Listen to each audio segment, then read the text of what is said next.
Hello, this is DracoFlame67, and welcome to the first of many Coliseum challenges. Something I am planning to do in this playthrough, in both of these playthroughs, is to take on every level of the Coliseum with every character. And then there's the Team Coliseum, we'll do that too. Now, for the most part, these Coliseum challenges will be toward the end of the game, once we've seen the final cutscene in the main story, because after watching that scene, before going into the final boss, you have to enter a specific room in the final dungeon and watch a cutscene. That triggers a flag in the game that allows you to unlock weapons in the Coliseum, and for the most part, it's not worth doing the Coliseum until that flag has been triggered, because before then we can't unlock those weapons. But there are a couple things I want to do right now, because I won't have the ability to do them on at least one of the files. So I'm going to be taking on the Coliseum with Lloyd and with Zelos right now. I will also be showing all three difficulties, not all three difficulties, not normal, hard, and mania. I'm going to show normal mode with one file, mania with the other, like usual.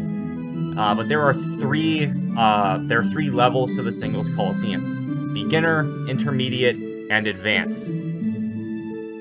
The beginner Coliseum is 3 fights long, the intermediate is 4, and the advanced is 5.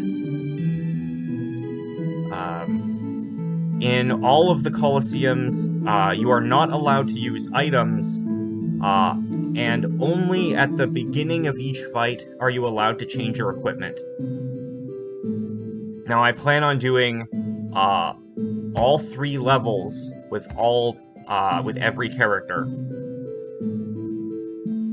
But because of that repetition, I'm only showing the monster list data once. And I'll be showing the monster list for probably all three levels in this one video. That will just make things a little cleaner to do when I'm taking on the Coliseum challenges proper. Let's first talk about the beginner Coliseum. There's 3 fights. The first is against a rogue. It's a single human enemy, fairly straightforward. The only issue is that he runs pretty fast, and he can outpace some characters that rely on spell casting to do damage. So for Rain and Genus, even beginner can be a bit of a struggle. But we will get to that when we get to that. And then round 2 of the beginner is against Duelist, we've fought the Duelist in the Rescue Kate fight. And he comes back here. Sometimes he runs fast, sometimes he's slow. He has quite a bit more health than the rogue, and he has one attack that can guard break, but still should be a fairly straightforward fight for most characters. And then the third round is against the heavy armor. He can cause a bit of trouble for anyone, because even though he's slow, his axe has a long reach, and he has super armor on almost all the time. You need to hit him quite a few times in order to get him to stun. But if you manage to beat all 3 of these guys, you've completed the Beginner Coliseum. Now let's take a look at the monster list data for the Intermediate Coliseum. And here we have the monster list data for the Intermediate Coliseum. The first round is against a Boxer Iris. It is weak to fire, resists water. If a character is able to use fire damage, they probably should to do extra damage to it. It may or may not be worth the accessory slot on to put the garnet on someone.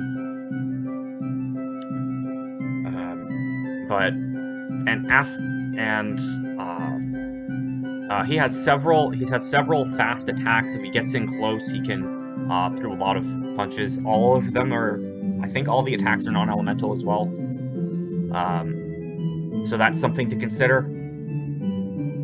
Second round is against Coffin Master. Let's check. Yeah, the Coffin Master.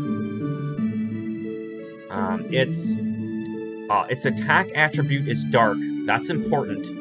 And it is weak to light. So if a character has light element, Colette, Rain, if a weapon has light element damage, this fight will be fairly straightforward. But the attack attribute being darkness, that will cause some issues, at least on higher difficulties. Now, stage 3 is a feather magic. Let's get to the birds.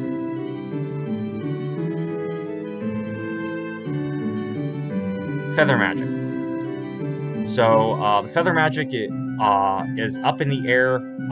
So it's a challenge to bring them down and attack them. They're weak to, she's weak to earth.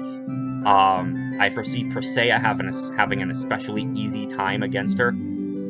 It resists wind and lightning, however. So probably not a good idea to use Lightning Blade, Super Lightning Blade with Zelos, or equipping Sardonyx. I think it's also capable of using some wind attacks, so it might be worth it to put wind resistance on a character in order to help fight them. And now for round 4, we have the Sasquatch, which is a beast. Let's get to the beasts. Here's the Sasquatch. Quite a bit of health. He's designed as the boss of the intermediate class. He resists ice, is weak to fire, which like the Boxer Iris, you might want to consider that. But I would not use an accessory slot on the Garnet because it's capable of inflicting curse. One of its attacks is a lick, and if he licks you, say goodbye to Tex for the rest of the fight. Unless you came prepared and have a piece of equipment or a Compound X skill that prevents physical ailments, then you can get hit by that lick and not have to worry. Now that I've shown the intermediate class monster list data, you will see the advanced class. Now here we have the advanced Singles Coliseum. The monster list data for advanced singles. The first round is up against the Dragon Rider and their Velocidragon. Just let me... I think I've gone too far. Oh. Yeah, and their Velocidragon. The only fight in the Singles Coliseum that is not a 1v1, you're gonna have to deal with 2 opponents at the same time. The Velocidragon happens to, I think, be immune to fire. It's weak to ice if you want to take advantage of that. And it also, while most of their attacks are non-elemental, the Velocidragon does have can spit out a fireball that is a fire element attack. The second round is against where are they? Okay, I think I've gone too far in the other direction. There's aquatics. Okay.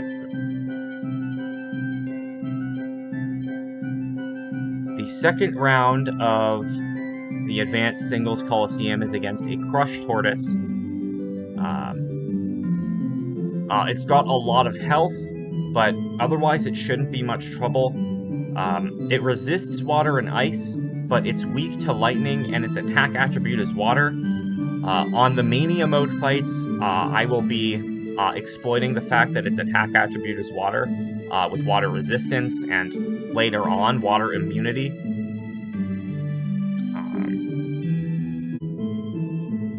The third round is against the Drake. Like the Velocidragon, it's weak to ice, it resists fire, and it's immune to lightning. It also does a lot of lightning damage. So on higher difficulties, lightning resistance is going to play a key part, and it tends to be in the air a lot. Better to show than tell. You will see what I mean in the fights proper. But on to round 4.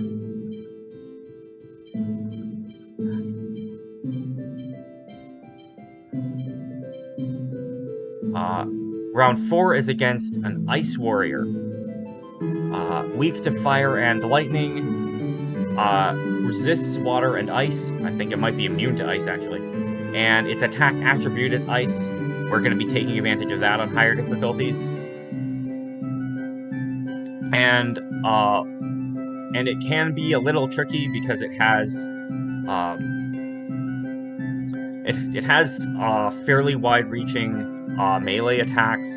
It's capable of guard breaking, and it has some ranged attacks that are not spells. We'll deal with those when we deal with those. And then round 5.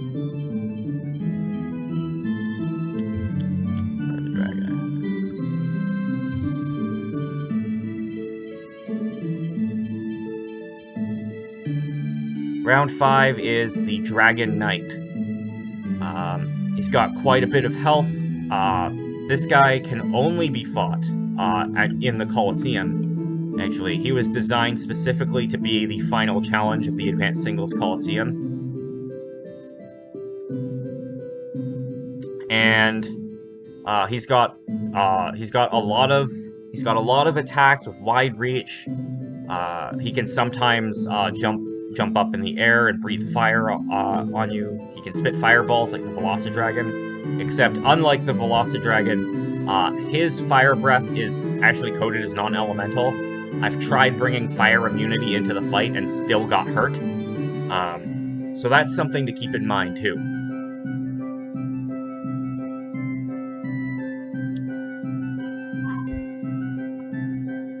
And that was the monster list data for the Advanced Singles Coliseum. I will see you with the first Coliseum challenge, beginner with Zelos.